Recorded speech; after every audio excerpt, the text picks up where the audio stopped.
वंदे मातरम दोस्तों। क्या 26 जनवरी एक त्योहार है और क्या हम डिजर्व करते हैं इस दिन को एक फेस्टिवल के रूप में सेलिब्रेट करना? समझे नहीं क्यों कह रहा हूँ, अभी समझ आ जाएगा।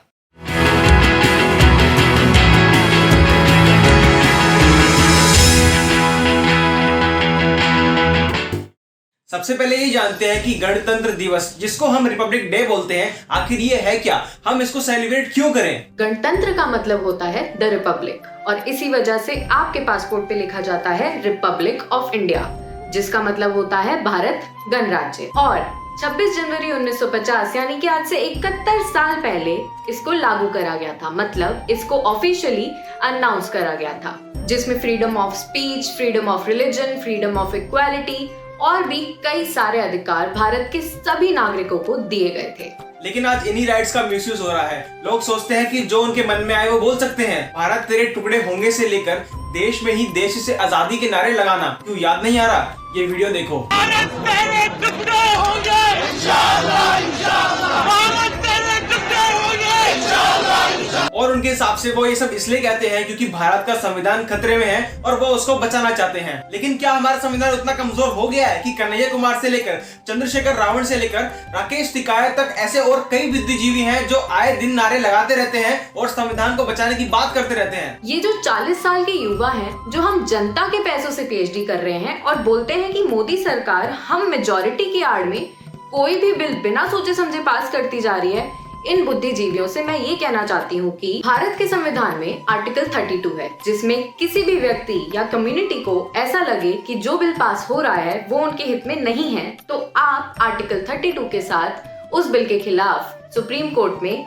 पिटीशन दायर कर सकते हैं। इसलिए अंबेडकर जी ने इस बिल को the very heart and soul of the Indian Constitution कहा था। तो फिर ये किस बुनियाद पे बोलते हैं कि कॉन्स्टिट्यूशन खतरे में है? क्योंकि हमारा कॉन्स्टिट्यूशन तो इतना स्ट्रॉन्ग है कि वो खुद को डिफेंड कर सकता है, और इसीलिए हमारे कॉन्स्टिट्यूशन को उमर खालिद जैसे दोगलों की जरूरत नहीं है, जो एक तरफ तो बोलते हैं कि संविधान खतरे में है और दूसरी ही तरफ अफजल गुरु जैसे टेररिस्ट को बचाने की बात करते हैं। और तो और हमारा संविधान कुछ इस तरीके से बनाया गया है कि अगर 100 साल बाद भी कुछ नए नियम लाने पड़े या फिर पुराने नियमों को ठीक करना पड़े, तो अकॉर्डिंग टू आर्टिकल 368 हमारा संविधान पार्लियामेंट को यह अधिकार देता है कि वो कुछ नए नियम ला सकती है और तो और कुछ पुराने नियम को ठीक भी कर सकती है। और इसीलिए हर पॉलिटिकल पार्टी इलेक्शन से पहले अपने अपने पॉलिटिकल मैनिफेस्टो यानी कि घोषणा पत्र जारी करती है, जिसके अंदर सभी पॉलिटिकल पार्टीज नए आइडियाज, बिल्स, पॉलिसीज,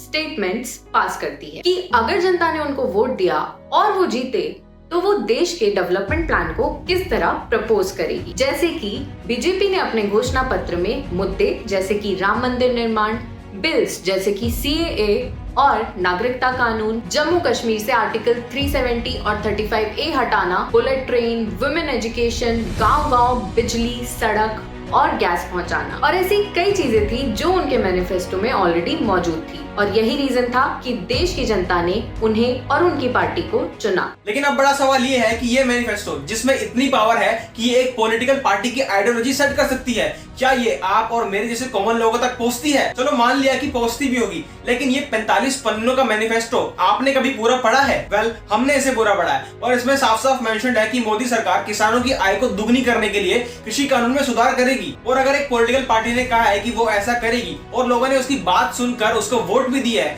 लेकिन जिन्होंने उनको वोट नहीं दिया उसका क्या? चलिए इस चीज को एक सिंपल से एग्जांपल से समझते हैं। मानिए एक छोटा सा गांव है और उस गांव में स्टेट गवर्नमेंट लोकल बॉडीज को हर साल 5 लाख का ग्रांट देती है ताकि वहाँ के सरपंच उस गांव के रिक्वायरमेंट के हिसाब से वहाँ की डेवलपमेंट कर सके। तो गांव के सरपंच ने सोचा कि पहले उस गांव की मेन लोकल रोड बनवाई जाए ताकि उस गांव में रोजगार आए, और फिर अगले साल गांव की गली की सड़कों पे वर्क करेंगे। लेकिन वहाँ के 1500 लोगों में से 100 लोगों ने बोला कि उनके एरिया में जो प्रॉब्लम्स हैं उनको पहले सॉल्व किया जाए, और उन्होंने मेन रोड पे काम होने नहीं दिया। और जब भी सरपंच मेन रोड पे काम शुरू करता, वो 100 लोग दादागिरी दिखा करके वर्कर्स को भगा देते, और इसी वजह से 5 लाख की ग्रांट जो सरपंच को मिली थी वो वापस चली गई, क्योंकि एक गिवन टाइम पीरियड में वो काम नहीं हो सका, और अगले साल फिर से यही मुद्दा खड़ा हो गया। लेकिन क्या सिर्फ उन 100 लोगों की दादागिरी की वजह से सरपंच का उनके सामने झुकना सही था और बाकी के 1400 लोगों को पता था कि उनके सरपंच सही हैं?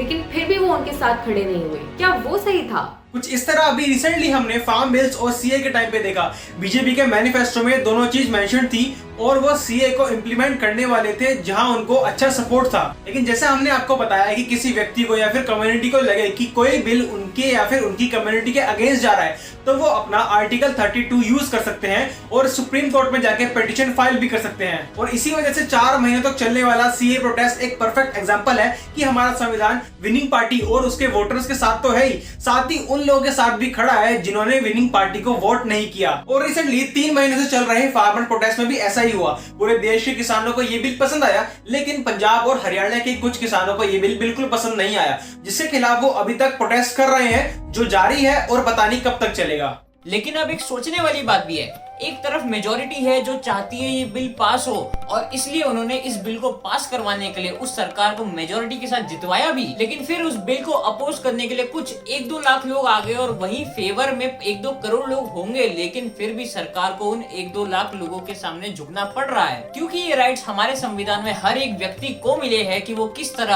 अपनी रक्षा कर सकता है। और इसीलिए इन राइट्स को हमें एक सेलिब्रेशन के रूप में सेलिब्रेट करना चाहिए, लेकिन इन राइट्स की एक हद यानी एक लिमिट भी होती है। आप जब अपने देश के प्रधानमंत्री और उनके परिवार को गाली देते हैं, तब आप फ्रीडम ऑफ स्पीच का गलत इस्तेमाल कर रहे हैं। और आप जब राइट टू प्रेस की आड़ में 26/11 की लाइव कवरेज दे रहे थे, तब आतंकवादियों ने कहा था कि थैंक्स टू इंडियन मीडिया कि उन्हें पता था कि पुलिस कहां जा रही है। तब आप अपने राइट्स का गलत इस्तेमाल कर रहे थे। देश हमारा है, संविधान हमारा है, होशियार बनिए और देश के साथ खड़े रहिए। आप सभी को गणतंत्र दिवस की हार्दिक शुभकामनाएं। वंदे मातरम।